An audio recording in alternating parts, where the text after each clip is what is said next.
everyone. My name is T. Tran Lee, and I am the Programs and Workshops Coordinator at the Asian American Writers Workshop.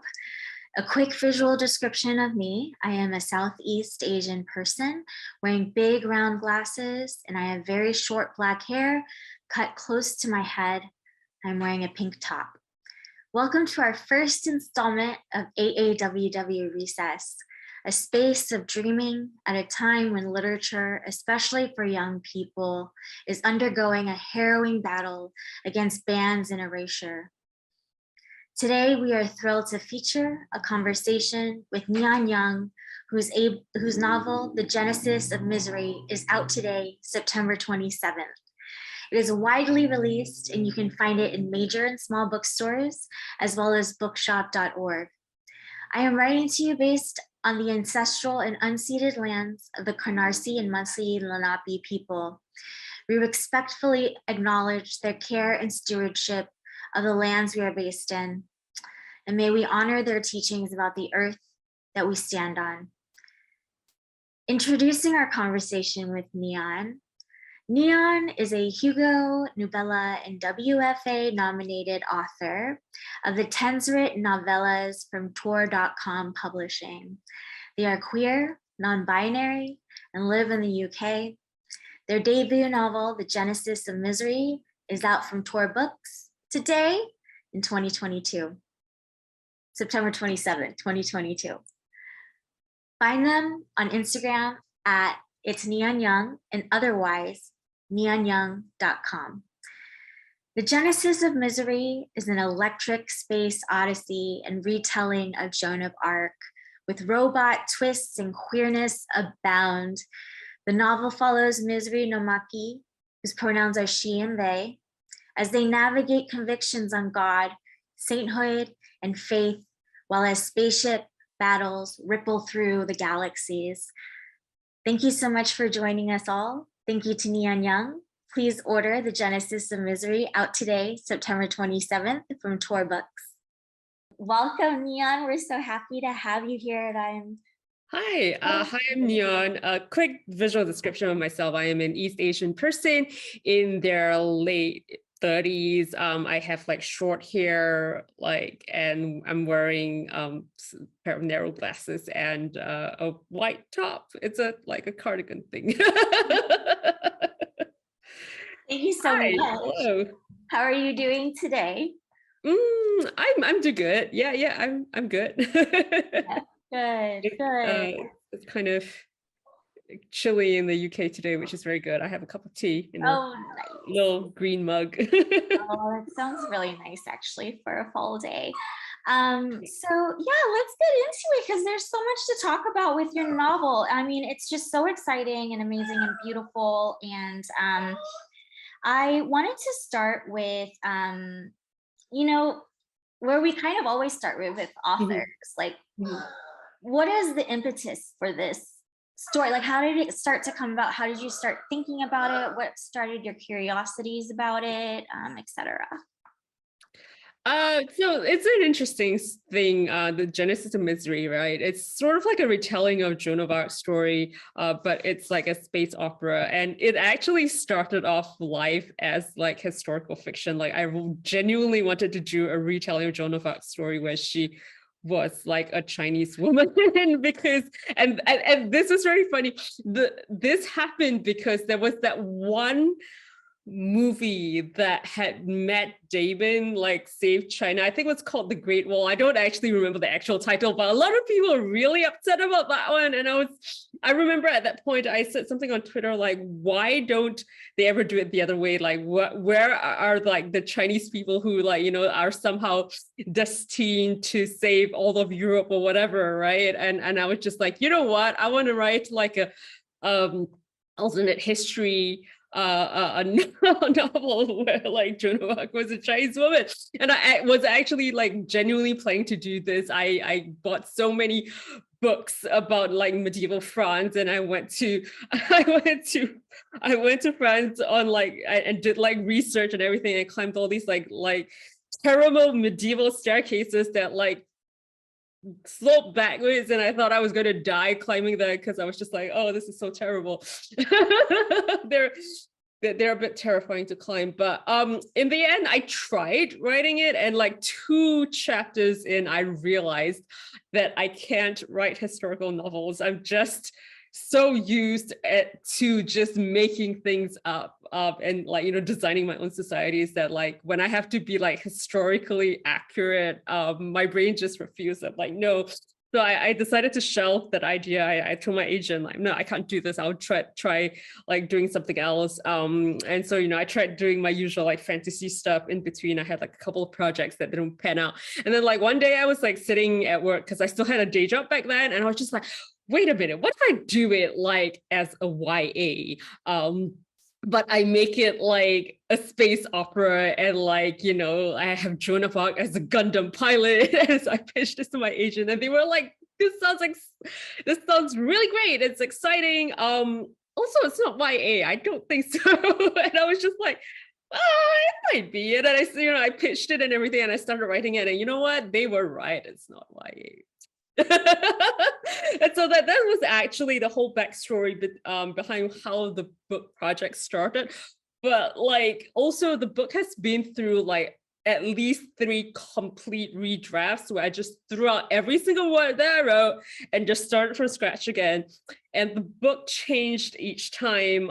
It started off with a very straightforward retelling, like, you know, I follow all the beats of the 100 Years' War and stuff like that. But as I realized that the story just didn't have the depth that I wanted, because I just didn't want to do like a normal retelling, because like, what's the point of doing it? Because, you know, that story already exists, right? Like in real life and stuff. Like if you want to do like a retelling, you have to add stuff to it.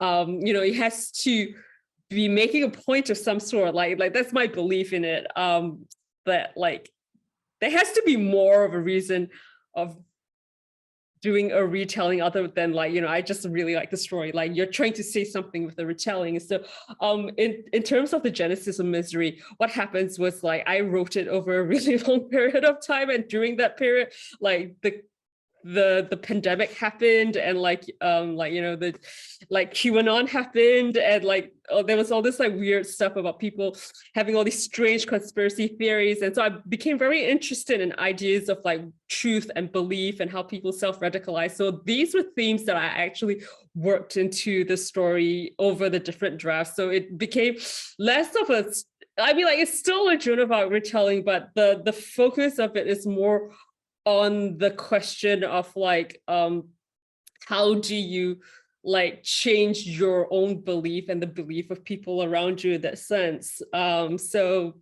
yeah, that was a fun process, as fun as like throwing out many hundreds of thousands of words that you've written and starting all over can be. Thank you so much for that. That sounds so fun and so amazing. I love all of that so much. Thank you so much for going into like just really going into like your process of coming up to like the final product. So you talked about truth and belief. Were there any kind of, well, you were kind of I imagine that must have taken some distilling to get to like you know, some distilling to get to that, to get to the focus on that, maybe, or not focus, but to think about like, here's what is the core question that I have, kind of. Yeah. It was something that sort of like actually organically built up across like the different iterations of the book. Because at the start it was a very straightforward like project. The protagonist, Misery, who had a different name then. It was like Honey or something like that. But the protagonist was very straightforward. They totally believe like, you know, in their like divine mission and everything. But I realized that also made like them a really boring protagonist in terms of like a work of fiction, because like if they're so like convinced and like they don't have like this internal conflict about like what you're doing, or it just makes it made the project, the way I wrote it, like very one note. So as I redrafted, I made my protagonist like increasingly complex and increasingly asshole-ish. Can you say that on Instagram? Yes, absolutely. I hope so.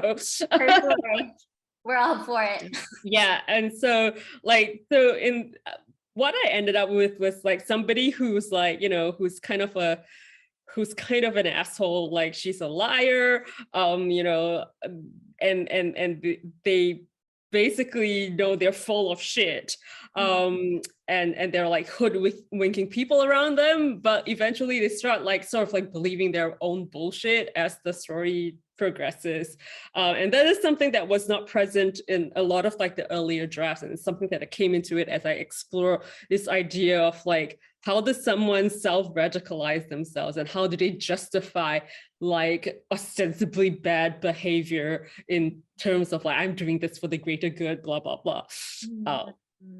It's just... What, were there any moments that kind of was a turning corner for you while you were thinking about that? I don't know if there was like a single moment that I could point to, because like the process of just like rewriting it was like, it's kind of all melted together into like one long slog. It also happened across the pandemic. So like that entire section of time is just like this sludge. Yeah. So yeah, I don't think that I could point to like a single point in time where I was like, yes, this is when I knew that this is what the book was going to be. It was more like a sort of like slow crawling towards the light. I love that. I love that metaphor for that. I love that. Yeah, you're totally right. I'm sure there were a million turning corners as you were doing draft after draft, and you know, research after research.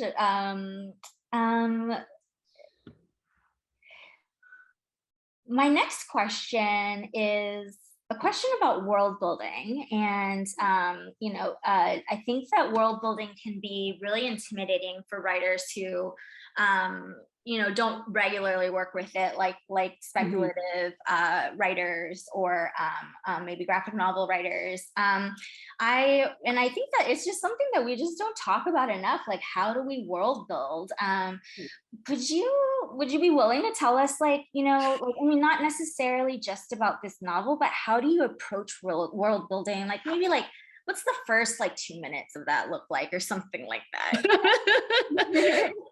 For me, like world building is an interesting question, because people do tell me that I'm good at world building, but I genuinely have no idea what the heck I am doing. Every time I approach a new project, I'm always struggling with the world building and like trying to like sort of like imagine the world that my protagonists live in. And I think like I can say one thing that helps me is realizing that you don't have to have complete world building. You only need to build the world enough for your story to exist in. So like,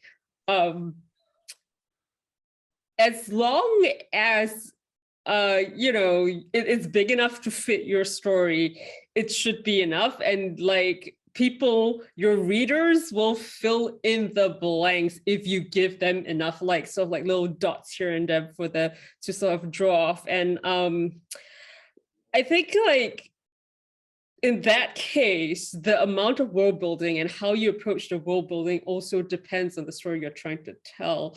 Like if you have a sort of like story that is more it's more emotional and it's less about like, you know, technology and whatever, you don't have to focus so much on like this sort of like the details, the technological aspects of how things work. Whereas like if you're trying to do something that's like maybe a commentary on technology specifically, then you would spend a lot of time world building on like how the technology works and how the technology that you're exploring specifically like impacts the lives of the characters that are in your story. Whereas like if you're doing something that's more like a sort of like a personal like exploration of a certain character and like their sort of like internal life and like, you know, their personal growth or or regression, so to say, then you don't really have to go into a lot of technical details. Like you can fudge a lot of stuff.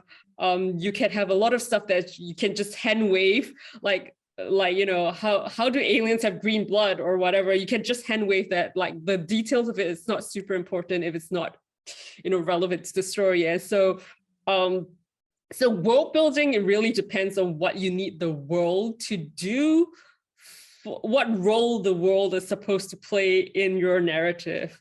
And honestly, like, I admire people who can write entire Wikipedias about the worlds they've created, and they have like entire reams of history and stuff that will never make it into the books, or like have just like, one throwaway reference of the book. Because I never do that. I just like make it. I have like general sort of like ideas of how I want like certain, like usually it's like I have ideas, or like I will establish in my head like what is the social structure of this thing, what are their like, what are their sort of the cultural norms and stuff like that, how is gender defined, and like who is in charge of making the decisions, and like,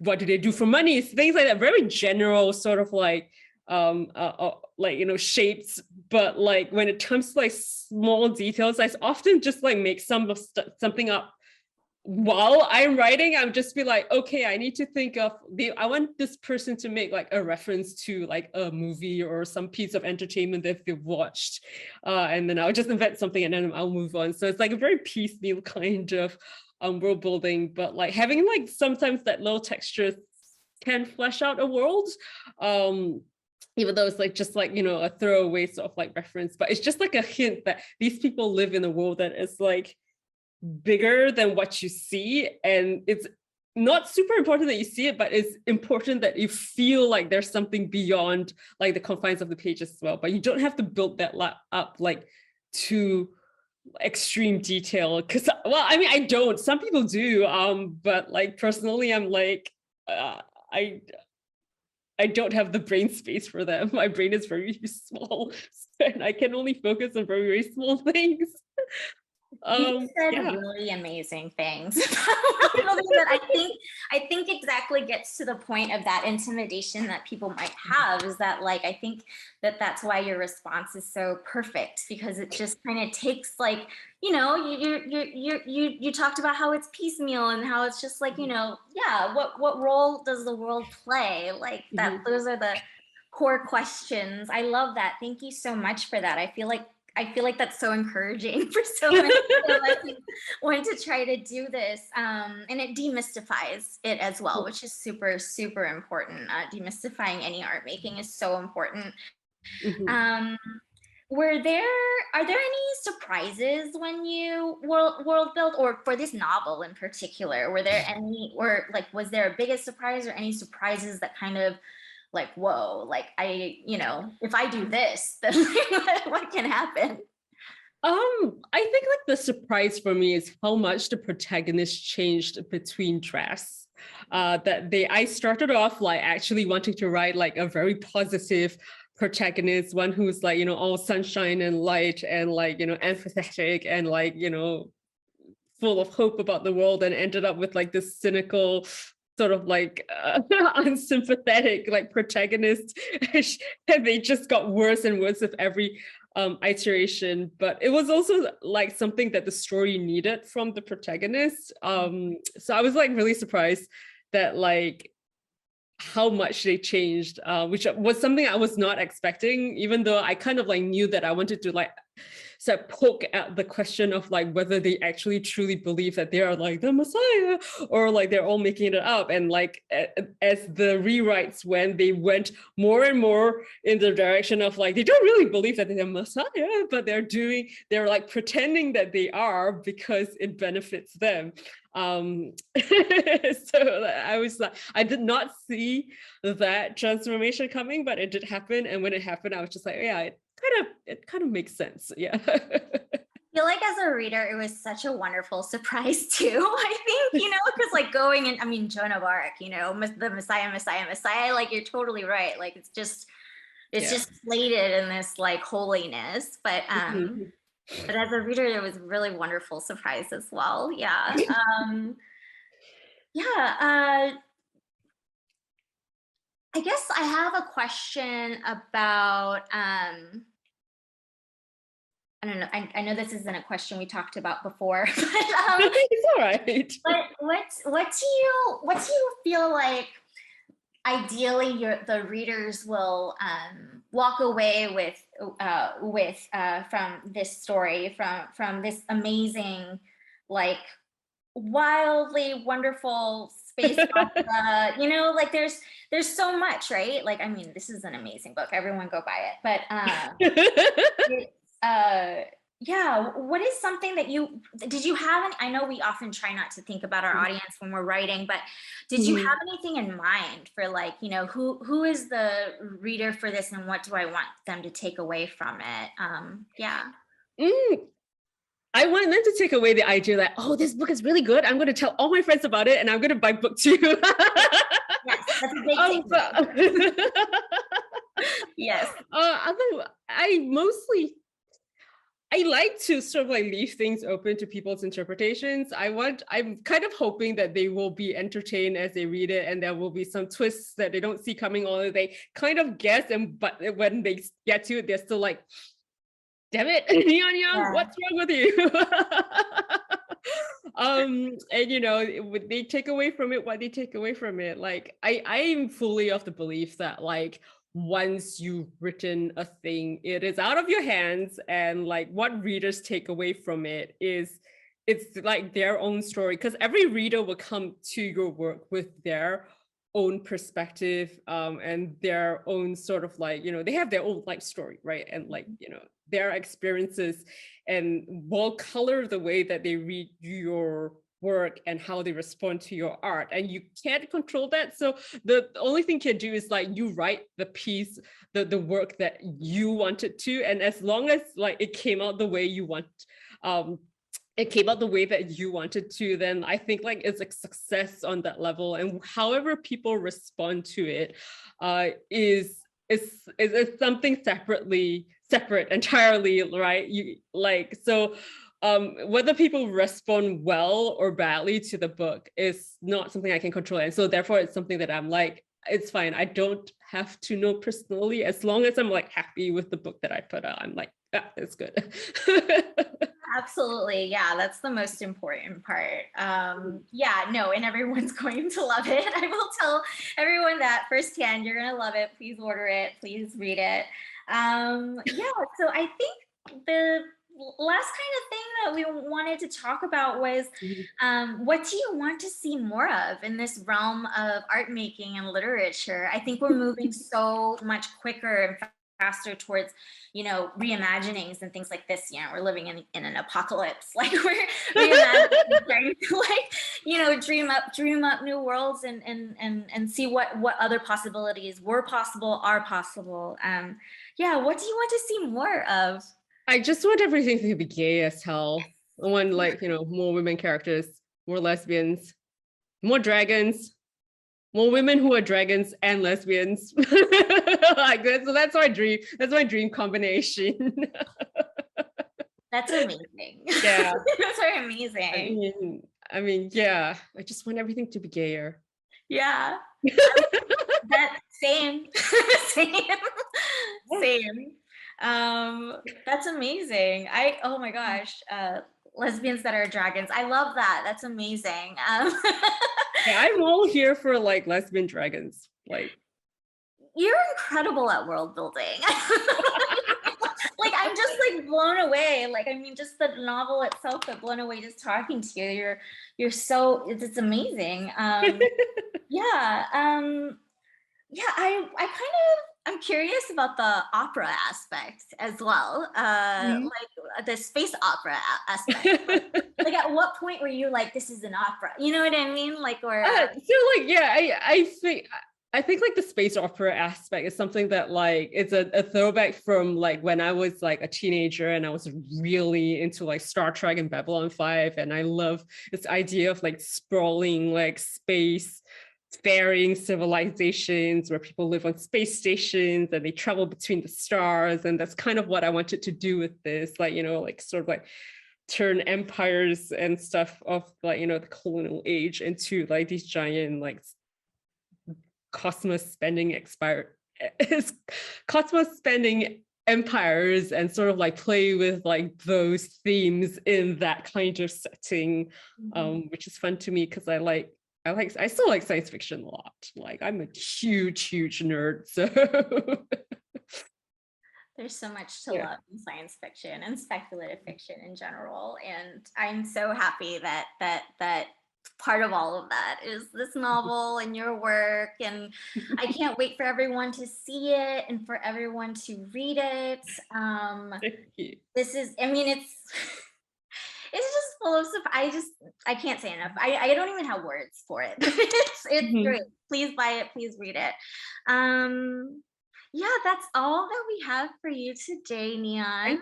Thank you for having me. Oh my gosh, thank you so much for joining us. We're really excited. Again, The Genesis of Misery is out today from Tor Books, TOR, and you can order it, and please read it, and we'll continue celebrating Neon. Thank you so much, everyone. Thank you.